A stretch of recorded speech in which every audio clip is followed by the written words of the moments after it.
दिल की बात कर रहा हूं। ये जो घटना शामली की है, मैं इसकी निंदा करता हूं योगी आदित्यनाथ जी से, जिन्होंने राम राज्य की परिकल्पना कर रखी है। मैं चाहता हूं ईश्वर करे रामराज आए, लेकिन वो रामराज जिसमें कुत्ता भी भूखा नहीं रहता था, इंसाफ के लिए किसी को भटकना नहीं पड़ता था।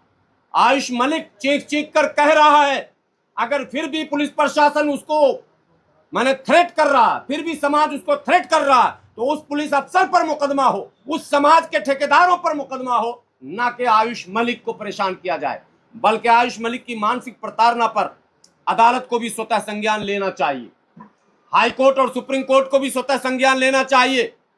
धर्म निजी मामला है और मीडिया पर कोई कमेंट न करेंगे, क्योंकि मीडिया पर चल रहा।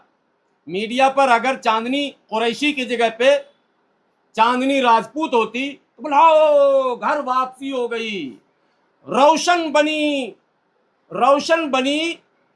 सविता, हो गया घर वापसी, योगी के राज में आ गया मजा, ये चलते हैं खबर।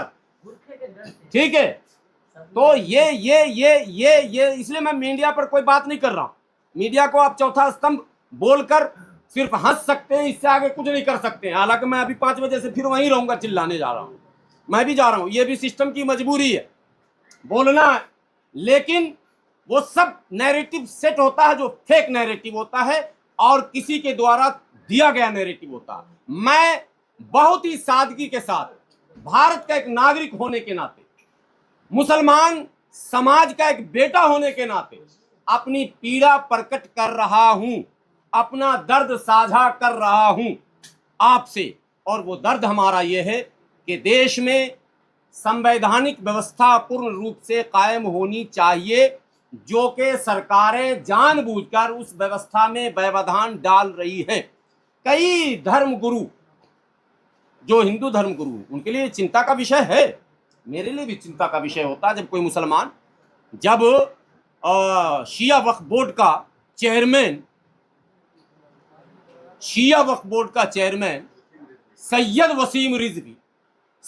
वसीम रिजवी, मैं खाली वसीम रिजवी नहीं बोलूंगा, सैयद वसीम रिजवी बन जाता है जितेंद्र प्रसाद त्यागी, तो हमारे लिए भी चिंता है। जितेंद्र नारायण त्यागी, तो हमारे लिए चिंता का विषय है। आत्ममंथन, आत्मचिंतन की आवश्यकता है। जब हमारी बेटियां दूसरे धर्म के लड़कों से ये कहकर, देखो विवाह के 2 मामले हैं, ये कहकर आरोप लगाकर कि इस्लाम में मेरे ऊपर जोर जबरदस्ती किया जा रहा था, इस्लामी माहौल और सोसाइटी मुझे पसंद नहीं है, और वो जब दूसरे धर्म के लड़कों के साथ जाती है तो भी मेरे लिए चिंता का विषय होता। लेकिन संवैधानिक व्यवस्था ये कहती है कि आप चिंता तो कर सकते हैं, आप चिंता कर सकते हैं, आप उसकी चिता का सामान नहीं कर सकते हैं जो लोग कर रहे हैं। चिंता प्रकट करना, आत्मचिंतन करना, भविष्य में ऐसी घटना न घटे उसके लिए काम करना, ये सब ठीक है। लेकिन एक आदमी ऐलान करके धर्म बदल रहा है और आप घेरेबंदी किए हुए हैं और बगैर किसी गलती कसूर के फर्जी आरोप लगाकर चांदनी कुरैशी को, उसके पिता को, उसके सगे संबंधी को आपने जेल में डाल दिया और अदालतें खामोश है। जज साहब को तो पूछना चाहिए पुलिस वालों से कि तुमने जो गिरफ्तार करके लाया जुर्म क्या है। बोले जी दौलत के लालच में इसने आयुष मलिक को हिंदू से मुसलमान बना दिया। तो जज साहब ने ये वीडियो सुना कि नहीं सुना? जज साहब यही वीडियो मुंह पे मारते ना पुलिस के, कि वो तो कह रहा है कि मैंने अल्हम्दुलिल्लाह मैं मुसलमान हूं, अल्हम्दुलिल्लाह मैं 8 साल पहले इस्लाम ला चुका हूं, मैं तो छत पर नमाज पढ़ता था। अब एक बात और आखिरी में कह दूं, पाकिस्तान के एक मुकर्रिर हैं डॉक्टर इसरार साहब, बहुत अपने ज़माने के माने जाने मुकर्रिर थे। उनको गुजरे हुए भी लगभग 14 साल से ज़्यादा, 16 साल, 2010 में इंतकाल हुए, 16 साल हो गए। और शामली के एसपी का बयान आ रहा कि आयुष मलिक का सीधा संबंध मौलाना असरार से भी हो सकता है, हम उसकी भी जांच करेंगे। हाय रे अल्लाह, ये यूपीएससी कहां से कंप्लीट किए थे? मतलब समझ में बात नहीं आती है इस देश में हो क्या रहा। ये वही बात याद आ जाती है फिर कि फेक नैरेटिव यहाँ फैलाया गया था कि सवा मन जनेऊ जब तक औरंगजेब के सामने नहीं आता था तो वो नाश्ता ही नहीं करता था। और 1.25 जनों को तराजू पे रख के मैं 2 बार तौल चुका हूं। भारत क्या, पूरी दुनिया से हिंदू खत्म हो जाता, ब्राह्मण खत्म हो जाता अगर 1.25 जनों। 49 और आधा 49.5 साल औरंगजेब की हुकूमत रही है, लगभग 50 साल। दिन जोड़ लीजिए और 1.25 जनों को कैलकुलेट कर लीजिएगा, आप पागल हो जाइएगा, रांची उची चले जाइएगा। लेकिन हमारे हिंदू भाई बोले भाले सोशल मीडिया पर लिखते हैं, तुम क्या बोलोगे, करता ही था, नहीं मानेंगे।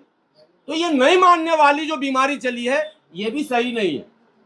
रिसर्च कीजिए, सच को परखिए कसौटी पर और मानने की भी कोशिश कीजिए। ना मानना, मैं मानूंगा ही नहीं, ये कोई जवाब नहीं है। पुलिस ने भी तो रिसर्च की होगी। हाँ भाई, दुर्भाग्य हमारे देश का है। बड़े बड़े सिंघम हमारे यहाँ हैं, गदा लेके घूमते हैं हमारे यहाँ सिंघम साहब। पुलिस का भी तो रोल है।